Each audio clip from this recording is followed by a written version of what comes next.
The door doesn't knock, it splinters. You are sitting in a tavern in Portsmouth. The year is 1793. The candles are low, the ale is warm, and the room smells of salt and wet wool. You've been at sea for 6 months. You just got home. Your boots are still damp from the dock. Your wife doesn't know you're back yet. You were going to surprise her in the morning. Then the door comes off its hinges. 8 men pour in. They are not soldiers. They are not constables. They wear naval uniforms, but their eyes scan the room the way a butcher scans a pen, looking for weight, for muscle, for anything useful. One of them points at you, not at anyone else, at you. You stand. You say something. You don't remember what. Then something connects with the side of your head, and the room tips sideways, and the last thing you see before the darkness takes you is the tavern ceiling, swinging slow like the hull of a ship already underway.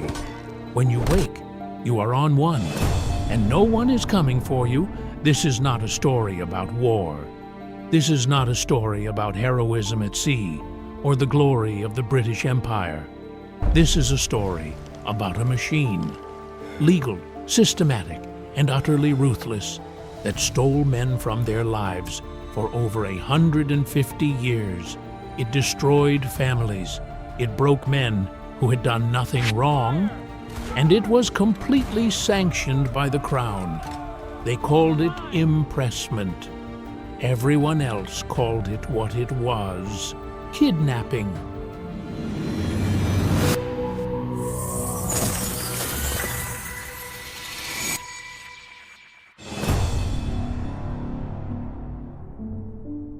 To understand what the press gang was, you have to understand the problem it was built to solve.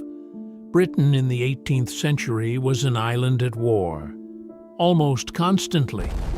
Between 1664 and 1815, that is a span of 150 years, the Royal Navy fought in no fewer than 7 major wars: against France, against Spain, against the Dutch, against Napoleon. The Navy was not a convenience. It was the only thing standing between England and invasion. Without ships, there was no empire. Without empire, there was no England. And ships needed men, not just any men. The sea was not forgiving of ignorance. You needed men who knew rigging from rope, men who understood tides, who could climb a mast in a gale at 40 feet above black water without losing their footing or their nerve. These men took years to train, and they were always in short supply. The reason was simple. Life in the Royal Navy was brutal. The pay was almost insulting. An able seaman earned roughly 22 shillings a month, and the Navy had the habit of paying wages up to 2 years in arrears. Standard policy was to withhold 6 months of pay at all times as insurance against desertion. You could not be paid what you were owed if you ran. The merchant fleets, by comparison, paid better, had shorter voyages, and did not require you to load cannons or die for a flag. So men chose merchant work. They always had. When war broke out and the Navy needed thousands of new bodies overnight, there were simply not enough volunteers. Not enough men willing to cross from civilian life into the grinding machinery of naval service on their own. So the Navy stopped asking. Impressment, that was the official name, was not invented in secret. It was not a policy that the government tried to hide. It was passed into law, enacted by Acts of Parliament in 1703, 1705, 1740, and 1779. The Crown claimed the permanent right to seize any able-bodied man of seafaring experience and compel him into naval service. The Admiralty issued warrants. officers carried them, and teams of men, the press gangs, went out into the streets, the taverns, the docks, and the fields to collect. There was nothing a man could do to stop them. Running was an option. Fighting back was an option, though a dangerous one. But if they caught you, and they usually did, you were gone. By law, by parliament, with the blessing of the king.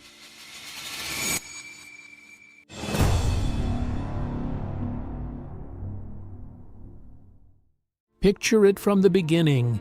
You are a merchant sailor. You've spent 3 months hauling cargo between Bristol and Lisbon. You are not a criminal. You are not a vagrant. You work. You pay your taxes. You have a name. Tonight, you are in a pub near the waterfront. The fire is going. Someone is playing a fiddle badly in the corner. You are tired in that specific way that only comes after long stretches at sea. A bone-deep exhaustion that makes everything on land feel fragile and precious. The warmth, the noise, the smell of cooked food. Outside in the dark, a lieutenant is watching the windows. He has a warrant in his coat pocket.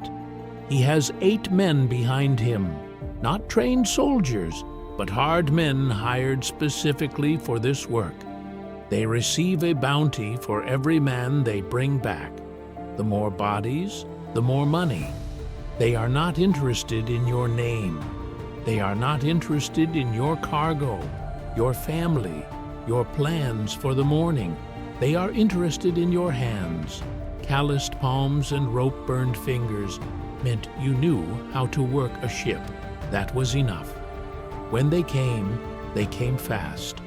Press gangs preferred surprise, a pre-dawn raid, or the chaos of a busy tavern on a Friday night. They would pour through the door before anyone could process what was happening. Men bolted for back exits. Some made it. Those who didn't found themselves on the floor, or pinned against a wall, or dragged out into the street by their collar, while the landlord looked away and said nothing. Because what was he going to say? Some tried to reason with them. Some produced papers. Certain professions were technically exempt. Apprentices, fishermen, men working in specific trades, vital to the war effort, could obtain protection papers. But press gangs operating in moments of desperation or under unscrupulous officers who received their bounties regardless of legality, often ignored those papers entirely. There are documented accounts of men waving their exemption certificates while being dragged toward the water. One account from 1803 describes a gang of Marines landing on Portland Isle in the small hours, breaking into homes while families slept. Every man on that island was legally exempt from impressment. The Marines didn't care. A crowd gathered to resist. The Marines fired into it. 3 men and a woman died. The gang returned to their ship empty-handed, but the people they shot stayed dead.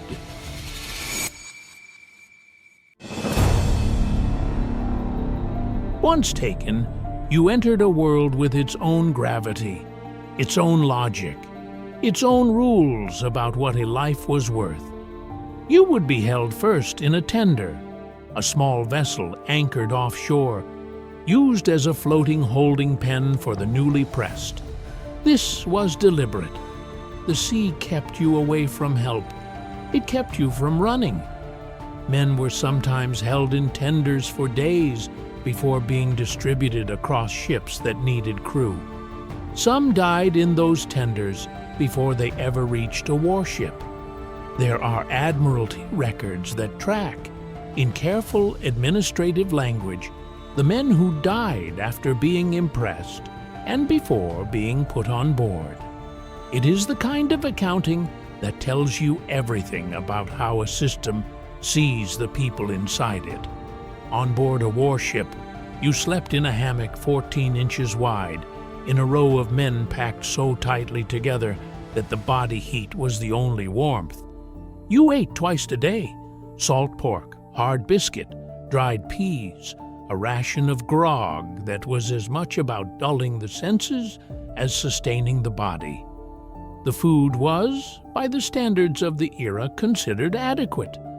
That was the most flattering thing anyone said about it. The hierarchy on board was absolute and enforced with physical punishment. Flogging was routine. A captain could order a man flogged for insubordination, for slowness, for drinking, for looking wrong at an officer.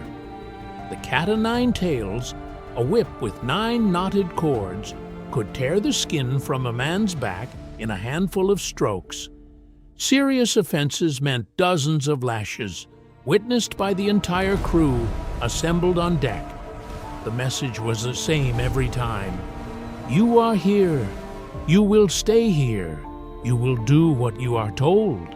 And then there was the sea itself. For a man who had never sailed beyond coastal waters, the open ocean was something else entirely. Storms that lasted for days, swells so large that the horizon disappeared, work that required you to climb rigging at night, in rain, in wind that pressed your face flat. Men fell. Men were swept overboard. Men died of fever in tropical waters, where the mortality rate on naval campaigns in the West Indies could approach 50% from disease alone. Not from battle, from the heat, from the water, from the insects, from whatever the sea decided to put in your body. You had not chosen this. You were never asked.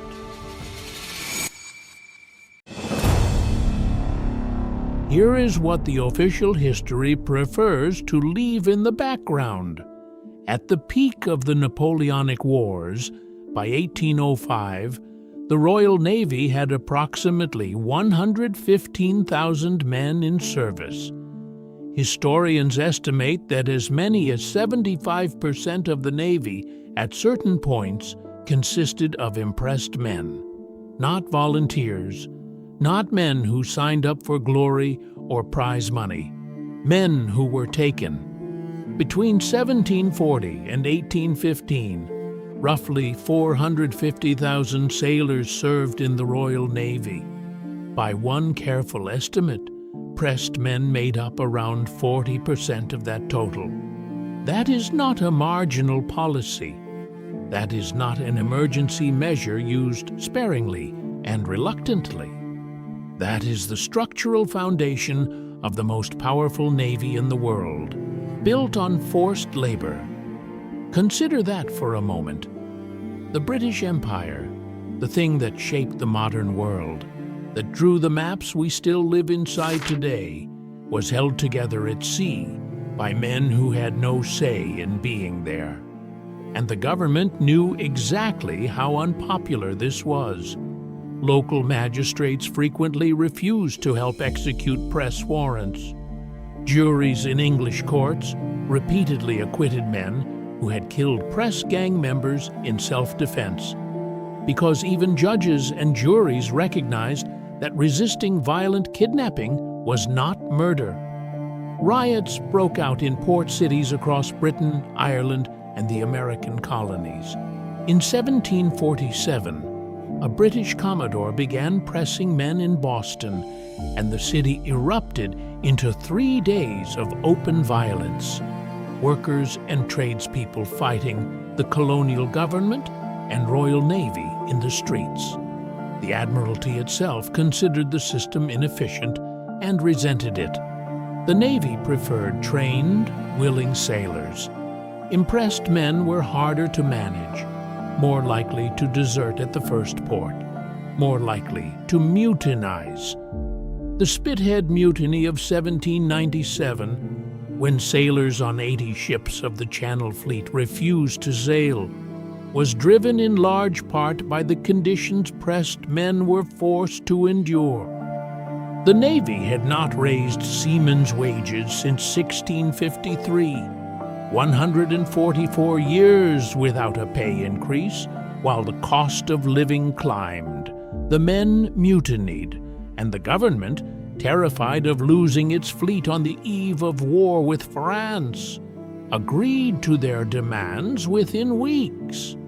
It was the only time in the history of impressment that the system blinked.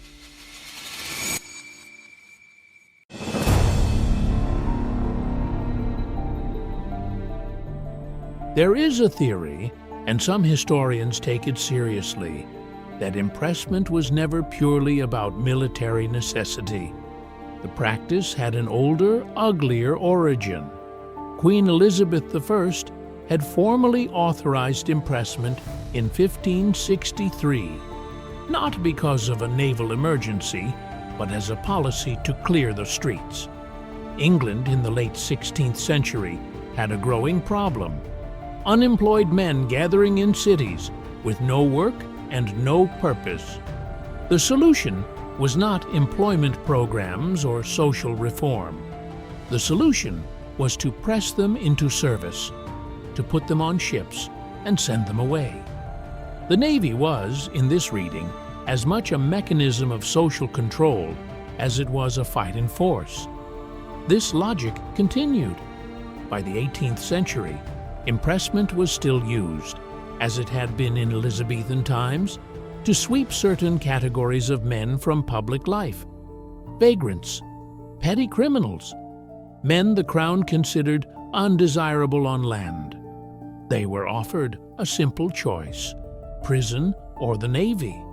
Many chose the Navy, which meant that the lowest decks of the most powerful warships in the world were filled with men the government had decided were expendable. And there is a more uncomfortable layer still. The press gang system created a legal mechanism for removing men from the civilian population without trial, without charge, and without consent. The same Parliament that passed the Habeas Corpus Act, the foundational legal protection against arbitrary imprisonment, also passed acts authorizing the Admiralty to take men against their will. These two things sat on the same statute books at the same time. Liberty enshrined in one document, liberty canceled in another. The law that gave the Admiralty the power to impress men was never formally repealed.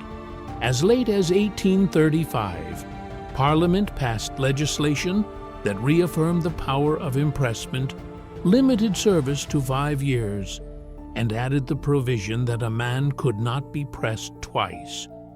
It was framed as a reform. It was also a reminder that the mechanism remained intact. It has never been abolished. It has simply not been used.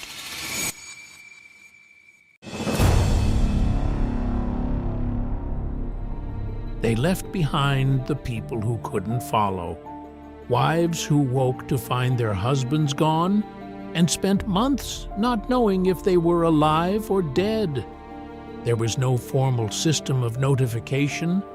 No letter would arrive telling a woman that her husband had been taken. She simply waited. She managed. She worked. She explained to her children in whatever way a mother explains the inexplicable. Some husbands came back years later. Some came back broken, aged beyond recognition, carrying sicknesses picked up in ports on the other side of the world. Some came back to find their families had moved, remarried, rebuilt lives in their absence. Some didn't come back at all. The records that exist are naval records, logs, warrants, mortality tables. They count bodies efficiently. What they don't count is the weight of absence, the specific texture of a life interrupted and never resumed. The man who was sitting in a warm pub on a Friday evening, about to go home, about to surprise his wife, about to start something, and then wasn't. He doesn't have a statue, He doesn't have a holiday. His name appears in no ledger of heroism. He is simply a number in an admiralty table listed under pressed men, alongside the notation of which ship he was assigned to and whether he survived the voyage.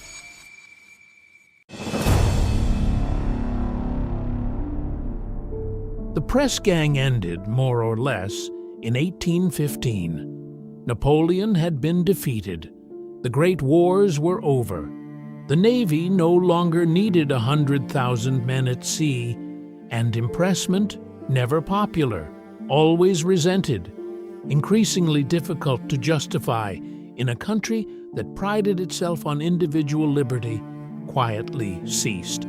Not by abolition, not by any grand parliamentary moment of conscience. It simply stopped being used because it was no longer needed. The machine was put away. But it was never dismantled.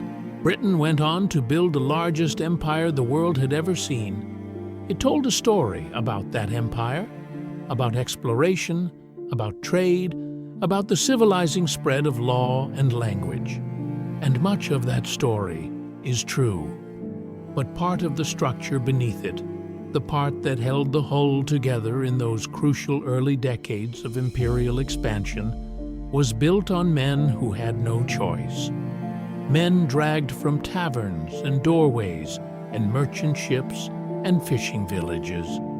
Men who were taken on a Wednesday evening and died 2 years later in the West Indies of a fever that had no name, and were buried at sea without ceremony, and whose families never learned exactly what had happened or where.